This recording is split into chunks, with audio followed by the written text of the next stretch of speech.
¿Y tú qué buscas en una emisora? Música, Información. género, Fútbol, debate, El Parche. cultura, Eventos. derechos humanos, poesía. el barrio. Y mucha revolución. ¿Estás buscando? Radio Barrio Adentro. Everything is politics. I change. Quality. People on me. You know it. The white man came to Africa. Muy buenas noches, buenas tardes o buenos días, dependiendo de la hora en que nos escuchen. Estamos aquí en Radio Barrio Adentro. Hoy vamos a hablar un poco sobre la situación internacional.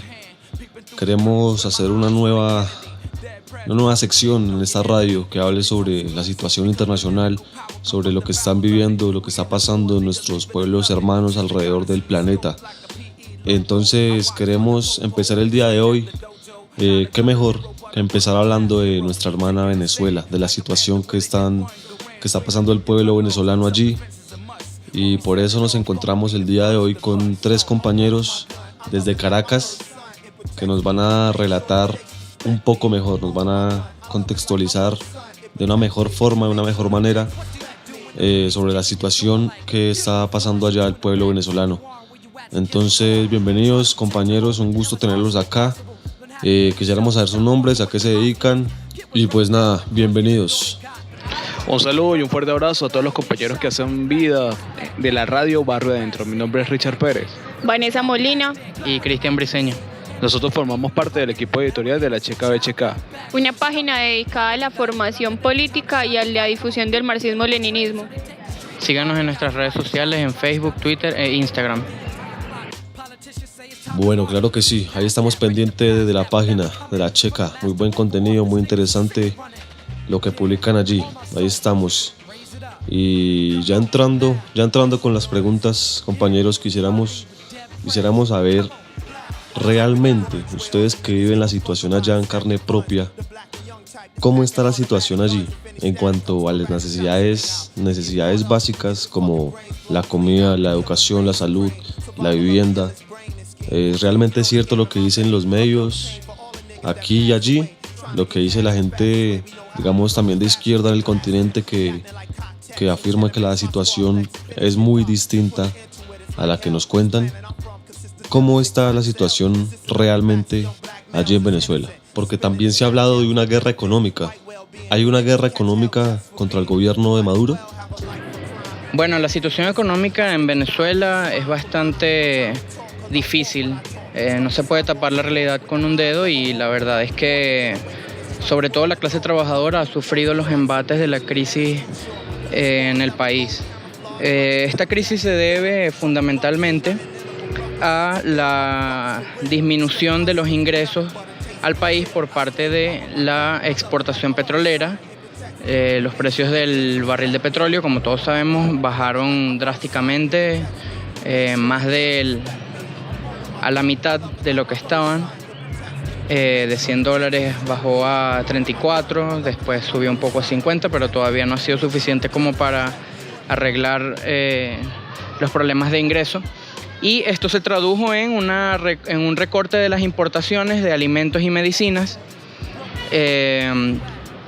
que hace que haya una baja oferta de alimentos, provocando colas, provocando zozobra entre la gente, y también que haya un problema de salud bien grave debido a la falta de oferta de medicamentos, sobre todo los relacionados con tratamientos que son especialmente caros, como la quimioterapia, por ejemplo. También la inflación, que es una de las inflaciones más grandes del mundo, ha hecho que el salario de los venezolanos no alcance para cubrir sus necesidades básicas. De hecho, una cesta básica familiar ahorita según algunos análisis de economistas, está en 20 veces un sueldo mínimo o 10 veces contando el bono salarial. Entonces, toda esta situación es bastante grave y no hay necesidad de negarla, si bien sí podemos decir que esta situación ha sido aprovechada por los medios de comunicación, por la derecha tradicional, por decirlo de alguna manera, entre comillas, la burguesía, para intentar lograr un cambio político en el país y tumbar al chavismo del gobierno. Bueno, como bien lo dijo Cristian, es muy difícil hablar de que aquí haya una guerra económica. Pues el tema de la guerra económica es falso, no existe una guerra económica como tal en Venezuela. Lo que sucedió es que acá, digamos que hubo una falta de planificación económica, no hay una planificación económica como tal, y aparte que cuando hubo, digamos, una tasa de crecimiento bastante alta para el país, se gastaron absolutamente todo. Pues de hecho Venezuela tenía un fondo de inversión de 7.000 millones de dólares y ahorita solo tiene 3 millones de dólares. Aparte de esto, Venezuela nunca invirtió nada en sus fuerzas productivas, más bien se gastaron todo el dinero en obras sociales. Es algo que no genera plusvalía, pues, y eso aparte pues de que se ve reflejado pues en el tema de que se gastaron la plata en las misiones, que no resolvieron ningún problema estructural en el país, generaron muchos cargos públicos. Para el 98 Venezuela llegaba a tener nada más 1.200.000 de empleados públicos. Para el 2017 hay más de 3 millones de empleados públicos que no están generando ninguna producción al país y que solamente se está consumiendo la renta. Aparte de todo esto, como dijo el compañero Cristian, de hecho hay una inflación súper grande, hay una sobreevaluación de la moneda. Hay que recordar que nosotros acá tenemos un control cambiario, es decir, que el Estado es quien maneja los dólares y quien los reparte. Y ellos lo reparten pues a su amaño, se lo reparten en gran medida a las empresas privadas como la Polar, la General Motors, y son empresas que básicamente actualmente no están produciendo, ¿cierto? Entonces, ¿qué es lo que sucede? En todo caso, que acá este control cambiario hace que exista un dólar paralelo, pero pues los medios oficialistas dicen que ese dólar paralelo tiene un precio que no obedece a la realidad. Y si nos vamos a ver los índices económicos del país, lastimosamente sí obedecen a la realidad inflacionaria del país, a que aquí pues no hay prácticamente ya fondos económicos. Gastaron toda la plata en importación. Venezuela se dedicó durante todo este tiempo simplemente a la exportación de petróleo anterior, o sea, ya el país venía dándole, digamos, una importancia muy grande al tema de la monoproducción petrolera, pero con el chavismo esta monoproducción ya fue total. Pues para el 98, por ejemplo, para la llegada de Chávez al poder no se importaba carne, no habían problemas de abastecimiento de carne. Actualmente sí, después del 2003 se empezó a importar muchísima carne y contamos pues ahorita con un problema no de desabastecimiento de carne, pero el precio de la carne es exorbitante comparado a lo que gana un obrero normalmente. Entonces, si nos ponemos a ver en realidad, Venezuela lo que ha tenido es un problema de administración económica. Produjeron aparte de todo mucho dinero inorgánico y ahorita estamos pagando las consecuencias que se derivó en la peor crisis económica que ha tenido el país durante su historia. Bueno, muy interesante, muy importante también eso que nos cuentan ustedes allí, teniendo en cuenta que aquí tal vez muchos tenían a Venezuela como un ejemplo tal vez a seguir, como algo donde se habían hecho bien las cosas, pero pues vemos que no es así. Y ahí entró la siguiente pregunta. ¿Ustedes cuál creen que ha sido la falla principal, el problema de raíz que ha echado a perder lo bueno que se había logrado durante todos estos años con el proceso bolivariano? ¿Cuál creen ustedes que ha sido el problema principal, el error más grande? Nosotros consideramos que uno de los grandes errores del proceso bolivariano ha sido tomar el populismo como bandera. Si bien es cierto que Chávez, a través de varias cadenas nacionales e intervenciones, se declaraba marxista, yo creo que de alguna otra manera eso no trascendía más allá de sus palabras y se quedaba en el discurso. Siempre se quiso comprar el corazón de las masas con dinero, con regalos. Siempre se quiso comprar el voto del pueblo a través de soluciones coyunturales a problemas que se iban presentando. Y para hacer una revolución real, esos no son los pasos que debemos seguir. De alguna otra manera, esa misma política que llevaba el gobierno presidido por Chávez y ahora por Maduro, lo que ha generado una desmovilización de las masas a nivel general y un desconocimiento total de la realidad que estamos enfrentando. Y radica, ¿no? El error más grande también es el tema de la formación política. Tenemos gente que no les interesa que las masas se organicen. Incluso alguna vez pudimos ver que una editorial que se llama El Perro y la Rana, muy famosa acá en Venezuela, editó un libro de Gregor Jackson. Gregor Jackson fue uno de los referentes más importantes de las Panteras Negras. El libro en cuestión se llama Soledad Brother, un libro que el compañero escribe desde la prisión de San Quintín. En el libro, de la edición que hacen los compañeritos del Perro y la Rana, eliminan todo lo que tenga que ver con la palabra comunismo. O sea, la desaparecen. Cuando Gregor Jackson escribía comunismo, ponen revolución. Cuando Gregor Jackson ponía, por ejemplo, un hombre comunista debería ser libre, ponía un hombre nuevo. Y cosas como esas dejan entender que la política que quiere dirigir el gobierno es alejar por completo a la masa de ese horizonte socialista, de ese horizonte comunista que nosotros deseamos y que de alguna otra manera ellos quieren predicar con el discurso. Para mí fundamentalmente el error, que no sé si se puede llamar error como tal, pero lo fundamental a la hora de caracterizar el chavismo es que claramente no es un movimiento revolucionario en el sentido contemporáneo de la palabra. ¿A qué me refiero con esto? A que no es un movimiento que apuntaba a la revolución socialista. No es un movimiento que apuntó nunca a la destrucción de la propiedad privada, no es un movimiento que apuntó nunca a la destrucción del Estado burgués. El chavismo es un movimiento en el que la burguesía tiene la mayor influencia, pero que debido a su carácter, por decirlo de alguna manera, popular en algunos aspectos, o sea, tiene un cierto componente popular, tomó para sí gran parte de las banderas de revolucionarios del siglo XX en lo retórico únicamente. Por ejemplo, en el aspecto discursivo se decían a sí mismos socialistas, se aliaban con gran cantidad de organizaciones obreras, populares, no solo nacional, sino a nivel internacional. Había un cierto discurso anti-yanqui, pero nunca trascendía de esa postura del discurso a la acción.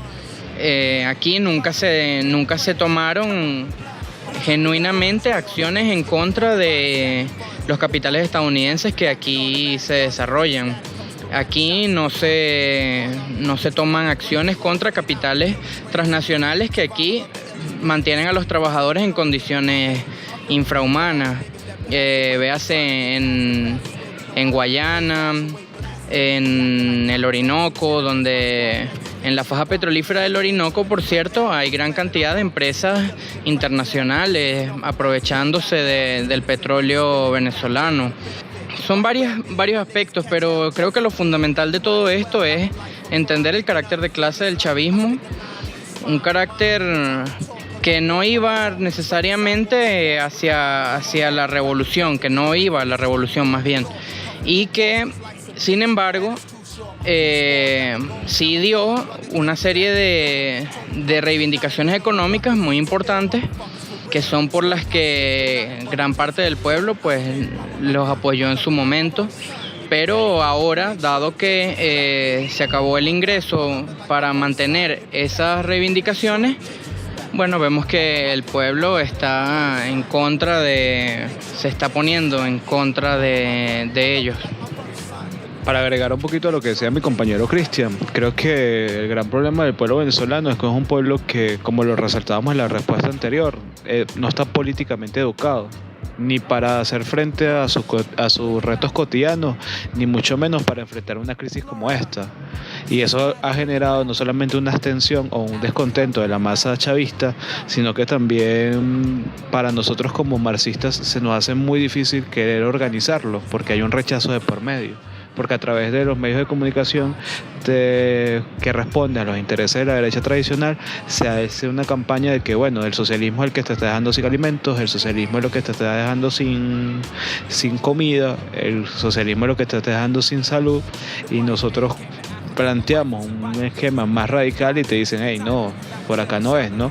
En cambio, si la derecha tradicional el día de mañana comienza a regalar comida en cualquier plaza, si la derecha tradicional empieza a regalar medicina, como bien lo ha hecho el gobierno hasta ahora, en algunos casos, va a ir poco a poco comprando sus conciencias. Entonces yo creo que el problema es eso, ¿no? El pueblo venezolano es un pueblo que piensa por su estómago, un pueblo que piensa solo en sus necesidades, cubrir sus necesidades y de alguna otra manera aparentar formar parte de esa clase media o de esa clase alta que le venden los mismos medios de comunicación. Entonces podemos decir que es un pueblo políticamente muy ignorante, y lamentablemente nosotros como marxistas y como revolucionarios también tenemos una responsabilidad en eso, porque no hemos podido conseguir o dar en el clavo para que esa masa deje a un lado esa ignorancia y empiece a organizarse en torno a un proyecto de país que enrumbe no solo a una independencia, una segunda independencia, sino a un proyecto socialista.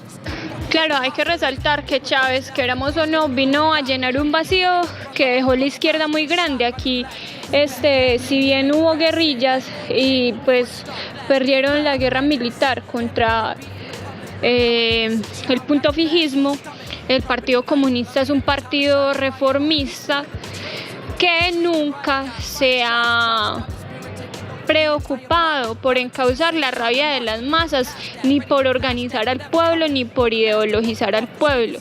O sea, Chávez vino a llenar eso, que toda esta gente nunca, hacer ese trabajo prácticamente que los comunistas nunca quisieron hacer y que no han hecho durante todos estos años, porque se han quedado como un apéndice del PSUV chupando y chupando recursos. Eso es lo que han hecho acá todas las organizaciones, lastimosamente.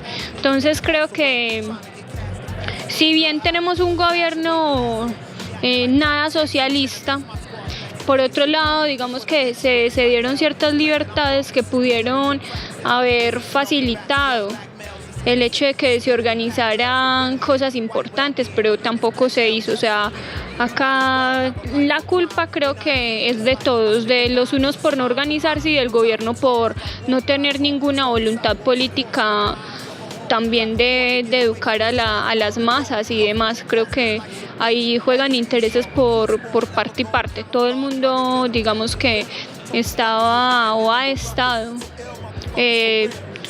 sobreviviendo económicamente y haciendo lo que más les conviene para su bolsillo y para sus votos también.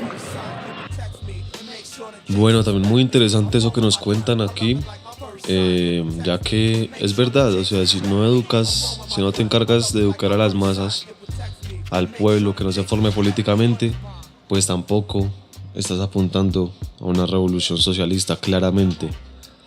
Pero ahí en ese pueblo, en las masas, ¿cómo han percibido ustedes la actitud pues, del pueblo en general? ¿Respaldan al gobierno hasta las últimas consecuencias?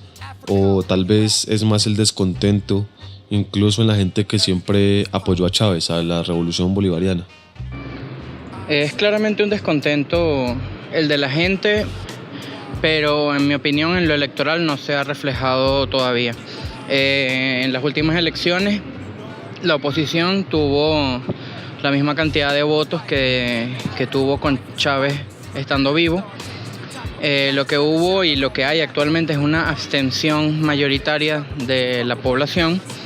debido a que, a pesar de que se han desencantado del chavismo en general, no ven como respuesta tampoco el proyecto de la Mesa de la Unidad Democrática, no ven como respuesta lo que aquí llamamos la derecha tradicional, no lo ven como una respuesta a sus problemas. Y creo que lo más fundamental es que están esperando la constitución de una alternativa política distinta, que no se alinee con los intereses del imperialismo, de la burguesía, sino que se alinee con los intereses populares. ¿Qué es lo que pasa en realidad? Que el problema que yo veo en todo esto no es ni siquiera el tema de los votos, sino la gente que es chavista y que es colombiana, que se niegan todavía a ser críticos frente a esta realidad. Pues a mí me miran feo porque yo no soy chavista y no me interesa apoyar este proceso, no me interesa apoyar sus proyectos económicos neoliberales.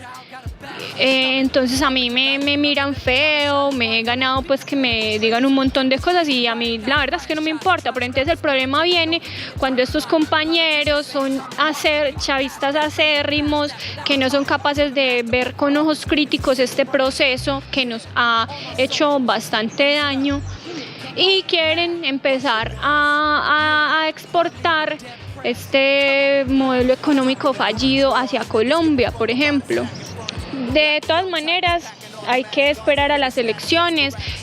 Con respecto a las protestas de los últimos días, creo que otro error también de este gobierno fue darle tantas anchas a la derecha. Aquí no existe una represión como tal. Pues si vamos al caso de Colombia, en Colombia sí hay represión, sí allanan casas, sí se llevan a gente presa. Acá la derecha pues hace y deshace. Yo no apoyo eso sí, pues no vamos a apoyar tampoco el vandalismo de la ultraderecha, ¿cierto? Pues acá han asesinado a guardias. Si tú ves en una manifestación de la derecha, ellos linchan incluso a los policías, les quitan su equipamiento, ¿cierto? Su equipamiento. Pero de todas maneras, mal que bien, el Estado, digamos, ha sembrado todo esto porque nunca ha tenido una mano dura con los que realmente debió haber reprimido desde hace mucho tiempo. En cambio, sí han apresado, digamos, a compañeros comunistas de izquierda, como fue Julián Conrado, como Rodrigo Granda, a un etarra que se llama Asier, también lo apresaron. Y hace como 2 años la Interpol capturó aquí a un miembro digamos que un ex miembro de la fracción del Ejército Rojo, un alemán, y ya lo extraditaron hacia Alemania. O sea, eso son cosas que son inconcebibles. Hablar aquí de represión a la derecha es falso, pero de hecho sí hay muchas contradicciones. Sí han capturado a gente de izquierda y también han silenciado vidas campesinas e indígenas. O sea, que hay, digamos, cierta represión sí, pero no esa represión como nosotros la concebimos en Colombia y no hacia quienes debería ser dirigida, sí. Bueno, de alguna otra manera queremos aprovechar también este espacio para denunciar a esa camarilla trotskista que está haciéndose eco de las acciones violentas de la oposición venezolana para victimizarla, diciendo que la respuesta del Estado es represiva, es anticonstitucional, cuando sabemos que evidentemente no es así. Si un Estado permitido, como bien han dicho nuestros compañeros, de una oposición que haga y deshaga durante no este año o estas protestas específicamente, sino durante los últimos 17 o 18 años, ha sido el Estado venezolano. Nosotros denunciamos eso porque nos parece muy descuidado que muchos compañeros a nivel internacional empiezan a comerse ese discurso y se empieza a fraccionar más, ¿no? Esas propuestas que se pueden ir construyendo en torno a lo que quizás pudo haber acá. Hay que ser críticos, sí, hay que denunciar a la cara a todos los corruptos que se han enriquecido de la miseria del pueblo también, pero también no hay que victimizar a la derecha, pues la derecha tradicional es parte de este mismo monstruo que estamos enfrentando. Una cosa que hay que agregar acerca de la represión en Venezuela es que a pesar del gran ruido mediático que hacen, ciertamente no es tan fuerte ni a nivel de represión violenta ni a nivel de represión legal, porque aquí se habla de miles de detenidos, pero ninguno de ellos son imputados legalmente, es decir, los retienen por horas, 5 horas, 6 horas, lo máximo 24 horas, algo así, a excepción de alguno que otro que sí retienen por más tiempo, pero no son imputados legalmente, por lo que son liberados en el acto sin ningún tipo de cargo, sin ningún tipo de expediente penal. También aquí han dado boletas de liberación por parte de la Fiscalía a gente que están en acciones subversivas. Pues hay varios casos importantes. El caso de Iván Simonovic está cumpliendo ahorita casa por cárcel. Muchos de los presos políticos tienen boletas de liberación, que si no se han liberado, muchos de los llamados presos políticos,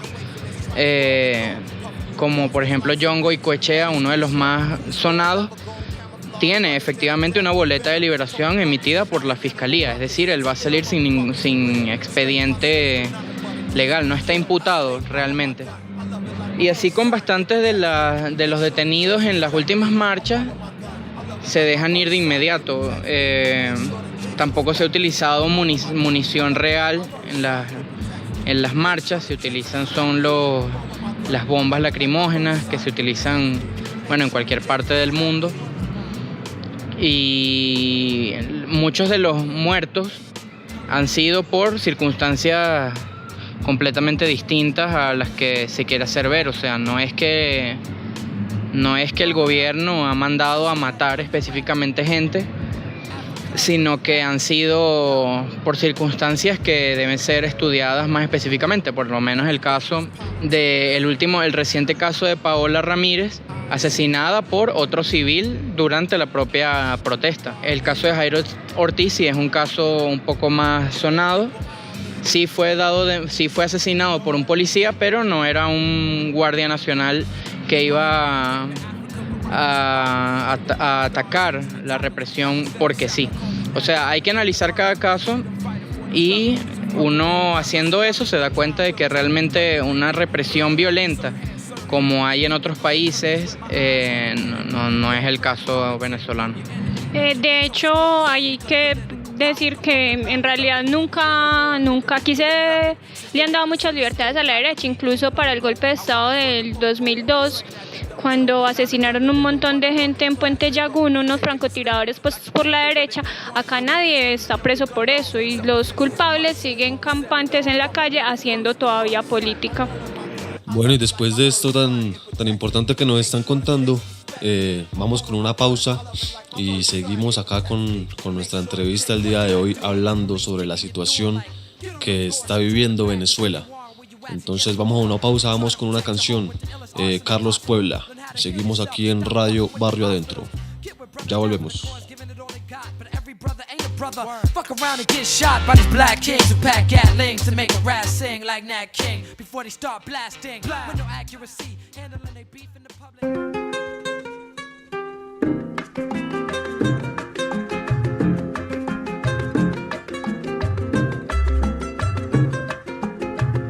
Aquí pensaban seguir ganando el 100% con casas de apartamentos y echar al pueblo a sufrir y seguir de modo cruel contra el pueblo conspirando para seguirlo explotando, y en eso llegó Fidel.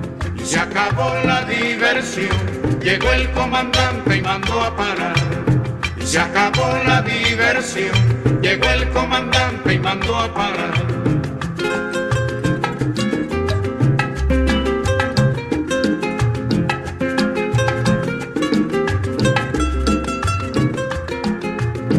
Aquí pensaban seguir tragando y tragando tierra, sin sospechar que en la sierra se alumbraba el porvenir, y seguir de modo cruel la costumbre del delito, hacer de Cuba un llegó Fidel y se acabó la diversión. Llegó el comandante y mandó a parar. Y se acabó la diversión. Llegó el comandante y mandó a parar.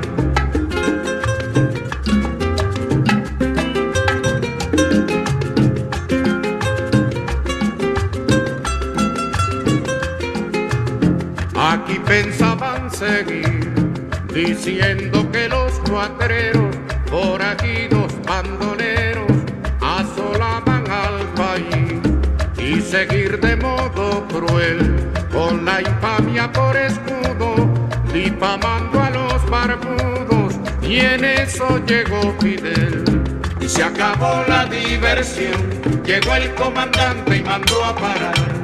Y se acabó la diversión. Llegó el comandante y mandó a parar.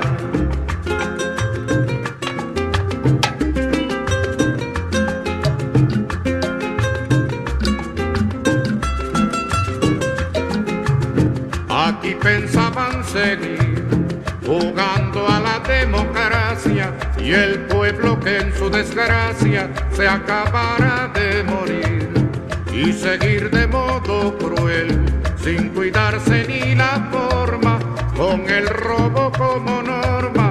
Y en eso llegó Fidel y se acabó la diversión. Llegó el comandante y mandó a parar. Y se acabó la diversión. Llegó el comandante y mandó a parar.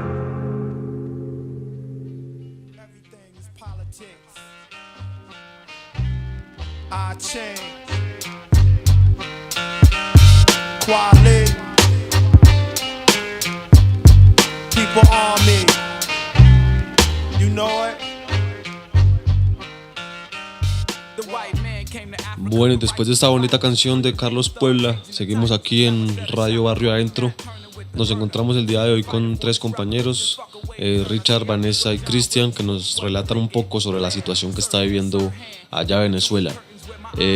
Siguiendo con la entrevista, con las preguntas, pues veníamos hablando ahorita de las fallas, del error principal del proceso bolivariano. Ahora hablemos un poco de las cosas que hay por rescatar o de tomar como ejemplo de la revolución bolivariana. ¿Cuáles creen ustedes que han sido esas cosas que hay que rescatar o tomar como ejemplo a seguir de alguna forma del proceso bolivariano?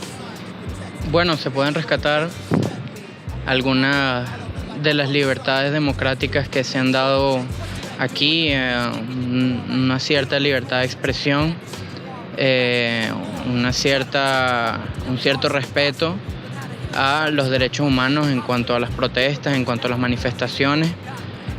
Supongo que es algo rescatable, pero sobre todo yo creo que lo que más hay que rescatar y lo que debe recordar siempre la izquierda es la importancia de tener autonomía frente a todas las propuestas populistas que lleguen al poder en América Latina y en el mundo.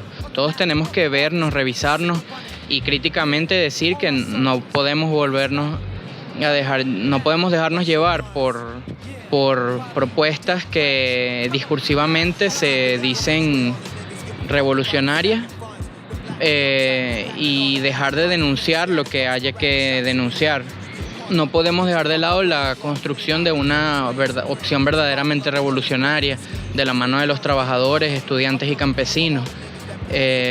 Yo creo que eso es lo más importante que el pueblo venezolano va a aprender. El hecho de no dejarse embaucar nunca más con propuestas pseudo revolucionarias y que debe construir su propio partido para la toma del poder. En lo personal creo que una de las cosas que podemos rescatar del proceso bolivariano es el hecho de hablar de nuestros próceres, ¿no? Nos hablaron de Miranda, de Bolívar, de Ricaurte, nos hablaron también de Zamora y de Boves, ¿no? Nosotros como marxistas tenemos que entender que si bien ellos hablaron de Bolívar, nos permitieron conocer su historia, está en nuestras manos enseñarles la historia de Marx y Lenin a los trabajadores. Si bien nos hablaron de Zamora, está en nuestras manos llegar al corazón de los campesinos con propuestas reales y no con consignas baratas. Si bien nos hablaron de recauste, tenemos que entender lo hermoso de comprometerse con las causas justas hasta asumir las últimas consecuencias que lleve la lucha. Ese es nuestro deber como revolucionarios, y de alguna otra manera le debemos a este proceso, con todas sus contradicciones, el hecho de conocer personajes importantes, no solamente de nuestro proceso de independencia, sino revolucionarios de otras latitudes que quizás, si no se da este proceso, difícilmente lo podíamos haber llegado a conocer, como Tomás Sankara, Amílcar Cabral, que fueron usados de alguna otra manera como propaganda por el gobierno en diferentes eventos, y no pasó de ahí, pero está en nuestras manos como revolucionarios hacer que la masa los conozca y se empiecen a reflejar en ellos. Claro que sí, Richard, pues esa es una tarea histórica de todos los revolucionarios del mundo. Si queremos llevar a cabo un proceso, una revolución, pues tenemos primero que hacer esa tarea de que el pueblo conozca su historia, se forme políticamente, ideológicamente, como es debido. Quisiéramos saber, ya entrando a la siguiente pregunta, otro tema que ha sido, digamos, picante en estas últimas semanas por los grandes medios, sobre los colectivos revolucionarios de allí, colectivos armados, le dicen acá los medios, RCN, Caracol, los llaman así. Y respecto a estos colectivos, quisiéramos preguntarles, o sea, ¿es posible que, dada la situación, dada el contexto actual del país de Venezuela, es posible que se desate una guerra civil allá, que estos colectivos o las fuerzas del Estado estén dispuestos a tomar las armas para defender el proceso revolucionario venezolano? Bueno, el tema de los colectivos es bastante, no sé, uno tiene que estar acá pues como para llegarlos a entender bien, porque si vamos a la realidad, colectivos existirán cuando mucho aquí en Caracas, ¿cierto? Y pues si cuentan con armas, contarán con armas demasiado viejas y obsoletas con las que no se puede llegar a cabo una guerra, pues. Aparte de eso, son gente que se ha llenado de lumpen. O sea, nosotros tenemos un conocido que, bueno, es una persona tan del común, que enferma pues porque es alcohólico, mujeriego, no tiene ningún tipo de preparación política, todo el tiempo dice malas palabras, y esa es la gente que más abunda dentro de los colectivos, gente que así sean chavistas, muy chavista, el hecho de que tú te denomines chavista o muy chavista o el más chavista de todos los chavistas, eso no hace que tú seas una persona realmente comprometida o idónea para defender algo o para tomar, digamos, empuñar un arma en nombre de la clase obrera.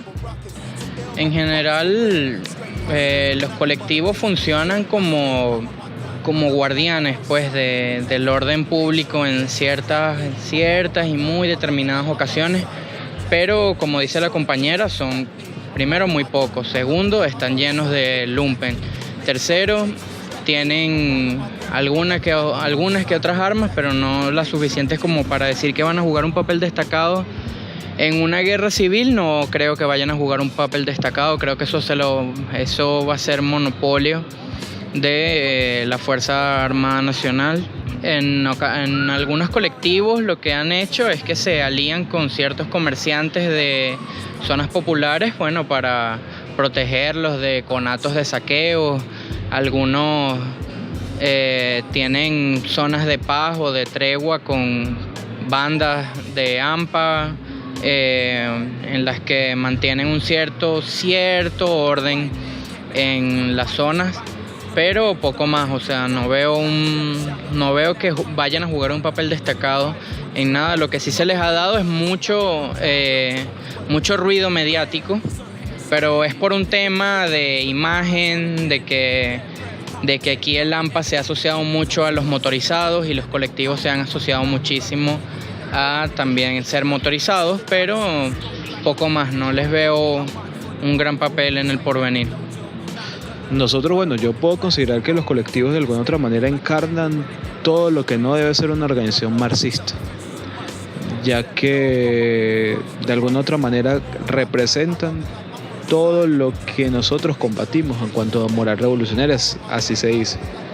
Mis compañeros resaltaban las características que tienen sus militantes, y nosotros tenemos que resaltar que una acción buena nadie la va a tomar en cuenta, pero una acción mala de ahí se pueden agarrar para destruirnos.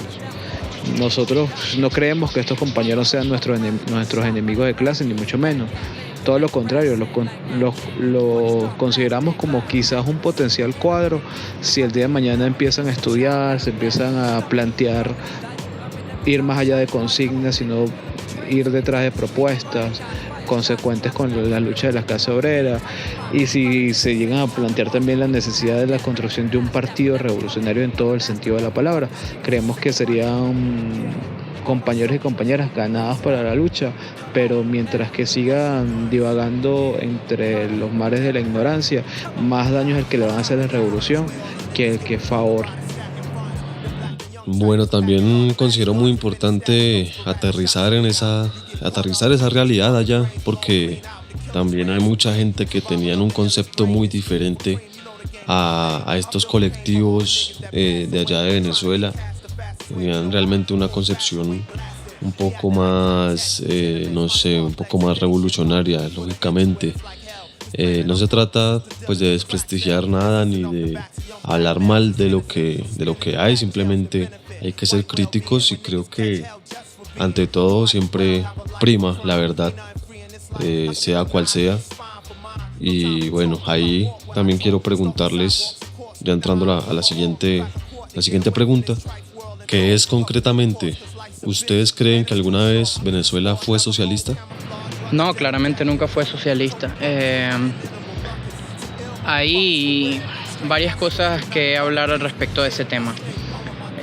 Lo que ha aprovechado, sobre todo la burguesía en estos momentos, es el decir que esto es socialismo, pero no porque esto realmente sea socialismo, sino para extirpar de raíz cualquier posibilidad de que el pueblo realmente logre el socialismo en Venezuela, asociando toda la crisis que estamos pasando efectivamente con un modelo socialista, con un modelo marxista. Pero no, aquí nunca ha habido socialismo, dicho incluso por ellos mismos. No se ha superado el capitalismo rentista, ni siquiera se ha llegado a la fase de capitalismo industrial, de hecho, si nos vamos a lo más técnico. Y en la matriz de opinión de la burguesía es el hecho de que el gobierno tiene un cierto grado de intervencionismo en la economía, el Estado tiene un cierto grado de intervencionismo en la economía, y por eso es que dicen que esto es socialismo, como si en Estados Unidos el gobierno estadounidense, el Estado americano, no interviniera incluso en mayor proporción que lo que hace aquí el Estado venezolano en la economía venezolana. Si uno se pone a analizar científicamente, no desde un sesgo ideológico liberal, la economía venezolana se dará cuenta de que esto sigue siendo capitalismo en su estado más puro. Se dará cuenta de que aquí no hay ningún tipo de propiedad social de los medios de producción, se dará cuenta de que aquí no hay economía planificada, no hay una planificación centralizada. Todos los aspectos que identifican una economía socialista aquí en Venezuela están completamente ausentes. Por lo tanto, no lo hay en ningún aspecto. Incluso aquí se ha hablado de keynesianismo, de intervención estatal masiva, tampoco es correcto. Si nos vamos a las estadísticas oficiales, vemos que lo que hay es una gran y masiva fuga de capitales por parte de la burguesía comercial. Aquí lo que más se ha desarrollado es la parte comercial del capitalismo, la parte no de la producción, sino de la distribución. y esa es completamente propiedad privada. O sea, en verdad no hay un aspecto fundamental de la economía que sea manejado enteramente por el Estado, ni siquiera PDVSA, porque PDVSA no, como al haber una crisis, no puede dar suficientes divisas a los empresarios, y las pocas que da, los empresarios se la llevan. Hay muchos aspectos a considerar en este tema, pero la respuesta es no hay socialismo en el país.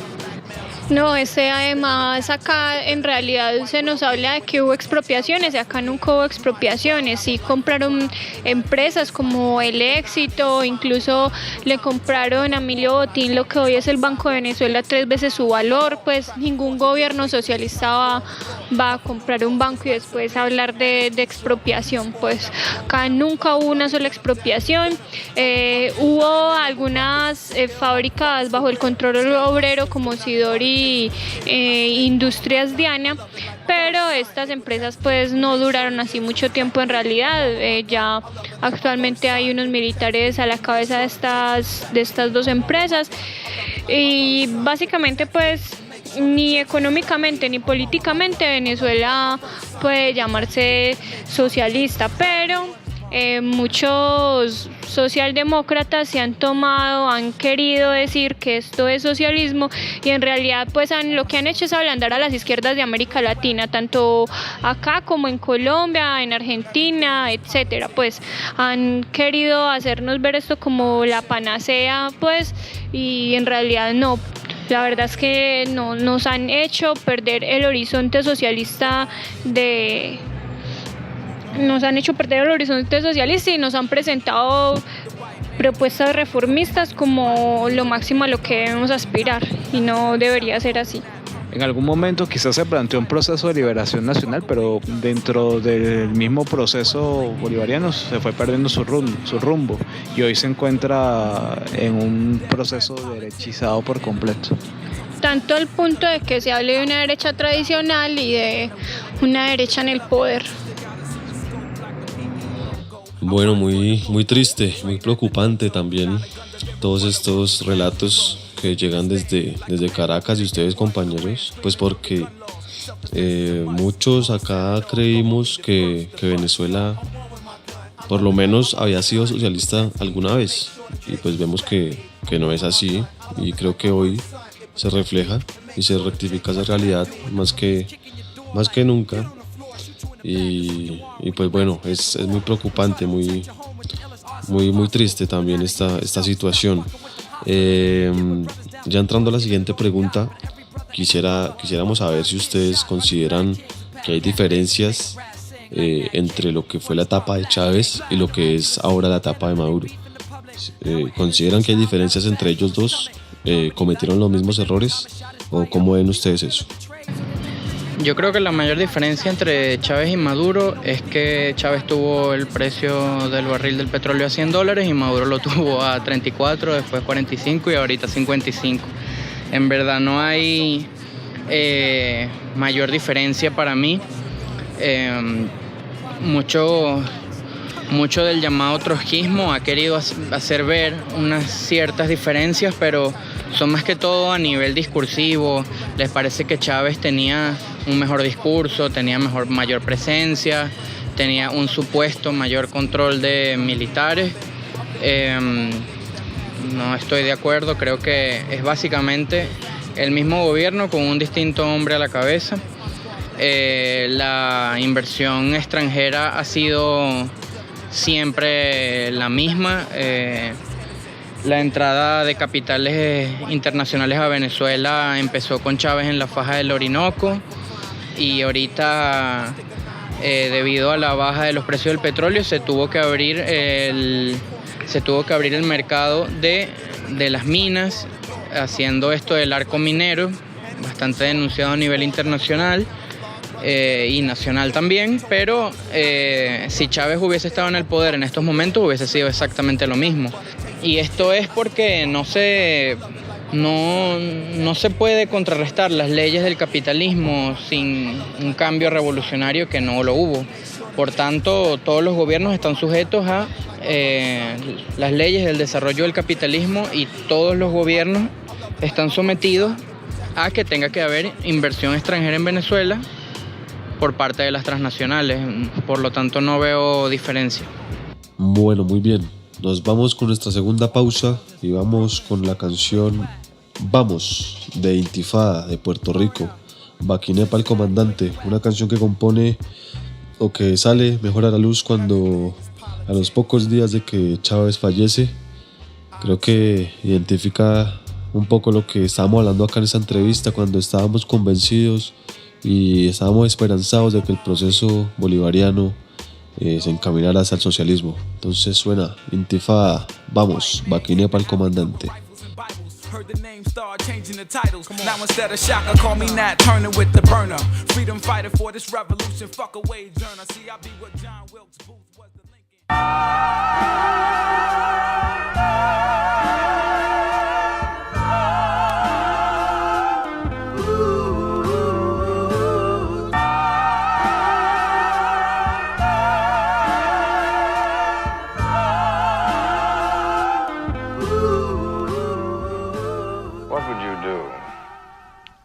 If a vicious enemy suddenly started coming at you, armed to the teeth and ready to kill you?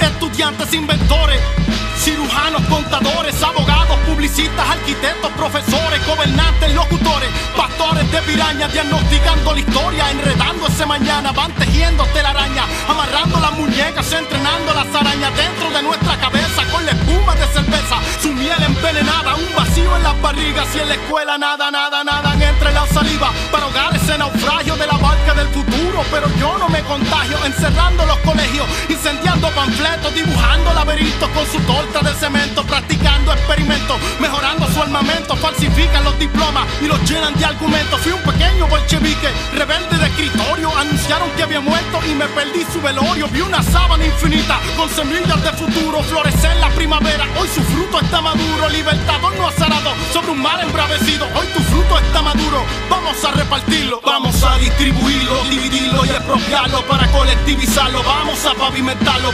vamos a sembrarlo y a regarlo y a abonarlo sobre una orquídea de fuego para jamás olvidarlo. Distribuirlo, dividirlo y expropiarlo para colectivizarlo. Vamos a pavimentarlo, vamos a sembrarlo y a regarlo y a abonarlo sobre una orquídea de fuego. Contratistas, estadistas, mentalistas y banqueros, pensadores, predicando, sacerdotes, embusteros, pronostican, argumentan lo que saben o se inventan, interpretando los astros, esperando la tormenta. Fui buscando las esquelas, anaqueles de la escuela, compartido entre polillas, ratones de bibliotecas, el fantasma del marxismo entre líneas de piquete, abrazado a los portones para encontrarlo de frente. Buscaba en Petrogrado la República Española, en los climas invernales, la Comuna, la Sorbona. Me perdí entre las palabras, de camino al cementerio, hacia la tumba de Trotsky, buscando su misterio. Fui arrastrado por las olas a las aguas del Caribe, sobre la momia de Lenin para hallar un pueblo libre. Una cortina de hierro derretida en el ocaso, celebraban las noticias y me perdí el caracazo. Dijo un hombre por ahora, convirtiéndose en gigante justo frente a mis narices, en el infierno de Dante, revolcando el hormiguero como un cerro de coraje. Un hombre de carne y hueso, sin reserva o maquillaje, el cantor bajo la lluvia, enviado desde el cielo, abrió su paracaídas. Hoy el soldado es eterno, se murió de tanto amarlo, ese pueblo que le aclama. Se apagó la voz ardiente, mas no su llama. Vamos a distribuirlo, dividirlo y expropiarlo para colectivizarlo. Vamos a pavimentarlo, vamos a sembrarlo y a regarlo y abonarlo sobre una orquídea de fuego para jamás olvidarlo. Distribuirlo, dividirlo y expropiarlo para colectivizarlo. Vamos a pavimentarlo, vamos a sembrarlo y a regarlo y abonarlo sobre una orquídea de fuego. Se dirige hacia el espacio como espada luminosa sobre un caballo de fuego de una sábana gloriosa. Le acompañan las estrellas que flotan en su bandera, confundiéndose en las noches con las casas de madera que iluminan a los cerros de todo el proletariado, repartiendo semillitas en el surco del arado como un árbol de Zamora, como araguaney prendido. Algunos oyen mi verso pero no han puesto el oído. No desprecio la teoría, compañeros, lo que pasa, toda ciencia es artificio frente al llanto de las masas, porque no voy a callarme. Narro desde mi ventana, las canto como a mí me da la gana. Tengo mi ciudadanía, no me llames extranjero. Me la dieron los chamitos en el 23 de enero. Díganme nacionalista, de ese crimen soy culpable, porque mi verso es de guerra y mi lengua es como un sable. Se le entrego a Venezuela, como a Cuba, Leningrado, como un llanto compartido de mi Puerto Rico atado. Libertador no azarado, sobre un mar embravecido. Hoy tu fruto está maduro, vámonos a repartirlo. El árbol poderoso comienza en la semilla, y aunque el amor sea profundo y alto, es también mínima la semilla del hombre. El nacimiento del arroyo, el polen, el huevecillo de la blanca paloma, la piedra que ha rodado por el monte nevado, desde su pequeñez llegan al mar, al girasol, al pueblo interminable, al planeta de nieve que nada detendrá. En la lucha social también los grandes ríos nacen de los pequeños ojos de agua, caminan mucho más y crecen hasta llegar al mar. En la lucha social, también por la semilla, se llega al fruto, al árbol, al infinito bosque que el viento hará cantar. Roque Dalton. Everything is politics. I change. Quality. People on me. Bueno, estamos de vuelta después de esta bonita canción. Regresamos aquí a Radio Barrio Adentro. El día de hoy hablando sobre la situación de nuestra hermana Venezuela, lo que realmente sucede allí, más allá de la distorsión de los medios de manipulación y la concepción que muchas personas de izquierda tienen, no solo en Colombia, sino en toda Latinoamérica, sobre el proceso bolivariano. Entonces estamos haciendo esas claridades aquí con nuestros compañeros que viven allá la realidad en carne propia en Venezuela. Bueno, y entrando a la siguiente pregunta, quería preguntarles algo sobre este tema que es muy, muy importante también tocarlo en esta entrevista, que es el tema de la xenofobia, el racismo allá en Venezuela. Quisiera preguntarles, ¿hay racismo y hay xenofobia y discriminación contra los colombianos en Venezuela? ¿Cómo han percibido ustedes esa situación allá? Bueno, la xenofobia sí, acá hay xenofobia hacia todo, especialmente hacia los mismos latinoamericanos. Pues el venezolano es una persona muy, no solo xenófoba, sino que son racistas, lastimosamente. Pues, o sea, acá la gente que es blanquita, porque estamos diciendo que nuestras ciudades están llenas de gente pues más o menos trigueña. La gente blanca le dice a la gente de color negro, pero simio, mico, cara de chimpancé, prácticamente que son unos involucionados. Pues el morenito es el malo de todo lo que pasa acá, son los ladrones. Son los que viven en los barrios periféricos. Hasta la misma gente de los barrios de las clases bajas dice, este tierrudo, que vive en Cerro, y ellos viviendo pues en barrios populares. Es algo así, pues es una cosa increíble. Ahora si lo llevamos al ámbito de la xenofobia, bueno, ya se lo imaginarán, incluso pues a la gente que es de Bolivia, Ecuador, Perú, les dicen indios y cotorros, que porque son bajitos y narizones y que tienen la cara de indígenas y no sé qué. Y contra el colombiano, pues como es una de las poblaciones más numerosas, bueno, o sea, el odio es brutal. Incluso el chavismo siente un odio tan grande hacia los colombianos que es increíble. Pues, o sea, a mí me ha tocado ver como los chavistas dicen que todos los colombianos son paracos, lo único que trajeron para acá son ladrones. Y bueno, obviamente, pues, o sea, el problema de la inmigración es que sí trae consigo vicios que reproducían bastante en sus países. Pues acá la población colombiana en su mayoría es de la parte del Atlántico, y pues acá hay un barrio entero de colombianos que se llama Petare. Y sí, pues, o sea, sí hay muchos ladrones, pero yo creo que el problema del robo se presenta en cualquier país, indiferentemente de la inmigración que tenga. Pero acá todos los colombianos, no, para el chavista normal es paraco y es un ladrón al que hay que sacar del país. Pues lamentablemente el tema xenofóbico como que corre en los genes de todos los venezolanos. Pues culturalmente creo que eso nos caracteriza como uno de los países más xenófobos y racistas de América Latina. Y son alarmas que pueden ser muy preocupantes, más cuando nuestros dirigentes históricamente han asumido una xenofobia, no solamente contra los colombianos, sino contra cualquier minoría que existe en el país en cualquier tiempo histórico, para achacarle los grandes problemas que ellos de alguna otra manera han generado y que no han querido superar.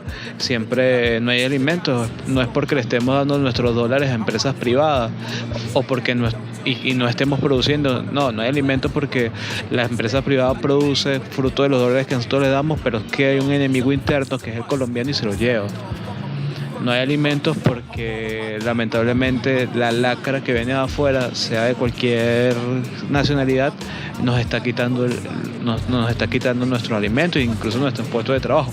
Obviamente vemos que esos son discursos de gobierno con tendencia fascista y que son muy cuestionables en todo el sentido de la palabra. Pero no es algo nuevo. Recordamos que en los años 50 a los inmigrantes que venían de Canarias, en las Islas Canarias, le decían los pies negros, y le decían los pies negros porque era gente que venía descalza o porque no tenía recursos en su país de origen y venía a Venezuela a trabajar. Y le decían pies negros, aunque eran blancos le decían pies negros, como para descalificarlos como ser humano. Y eso, si no vamos más atrás, a los blancos que no eran blancos en la época de Bolívar y tal, le decían blancos de orilla y no tenían los mismos derechos que tenían los blancos pantuanos.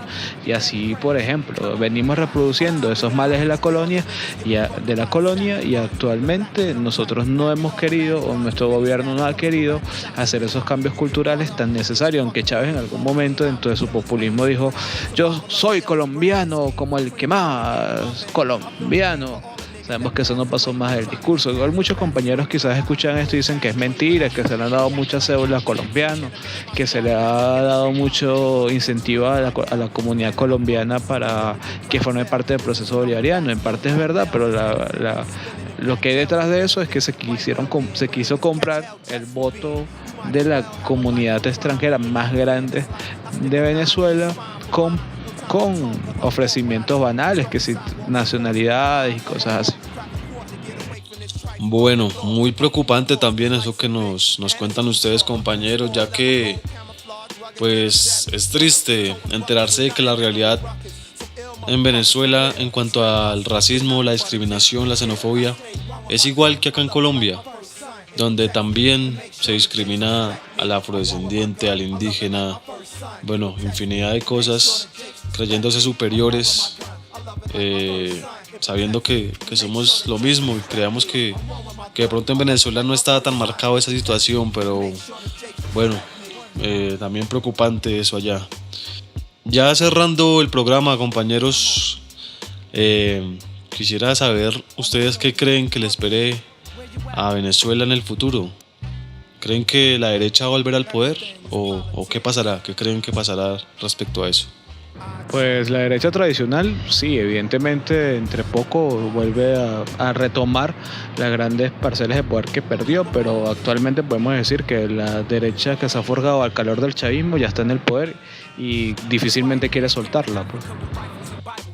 Bueno, compañeros, muchas gracias por haber estado en este programa en Radio Barrio Adentro, dando nuevas ideas, aportando también a lo que es la realidad concreta, así nos duela o estemos de acuerdo o no estén de acuerdo algunos, pero lo importante es eso, dar opinión, abrir el debate, contar las cosas como son. Y pues nada, muchas gracias por haber estado acá. Esperamos tenerlos pronto. Los micrófonos de esta radio están abiertos para ustedes también, cuando lo necesiten, cuando quieran, y siempre serán bienvenidos. Muchas gracias por haber compartido con nosotros el día de hoy. Bueno, muchas gracias por la entrevista. Esperamos haber aportado la información suficiente como para que tengan una visión más crítica, más certera de Venezuela, y que esto sirva para abrir un nuevo espacio de debate a nivel internacional sobre lo que pasa aquí y cómo debemos actuar la gente que nos identificamos como de izquierda en el mundo. Bueno, y así termina nuestra primera emisión del programa Del Mundo al Barrio, hoy hablando sobre la situación de nuestra hermana Venezuela. Se dio un debate interesante y próximamente vamos a estar sacando más programas sobre más compañeros que nos relatarán sus realidades de distintos países, de distintas partes del mundo, para que también nos entendamos y comprendamos la situación de nuestros pueblos hermanos alrededor del planeta. Entonces, muchas gracias a los que nos escuchan. Sigan con la programación de Radio Barrio Adentro y ahí nos oímos. Fuerte abrazo. Survival of the illest brain and scheme. For cream, you know the game in my vein. I feel the pain for all the niggas that pass away. Trying to get cast the fastest way we know how. The old fashioned way blasted. We acting like context and tenements. My squad flex and finish shit pop and put her into it. It's like hell. This planet I'm from consists of diligent crack sale. Resisting off the backs of young black males. It's innocent. Suspended in packed jails that benefit white well being. When niggas catch hell just for being. You might as well have a life for crime. ¿Y tú qué buscas en una emisora? Música, Información. género, Fútbol. debate, El Parche. cultura, Eventos. derechos humanos, Poesía. el barrio. Y mucha revolución. ¿Estás buscando? Radio Barrio Adentro.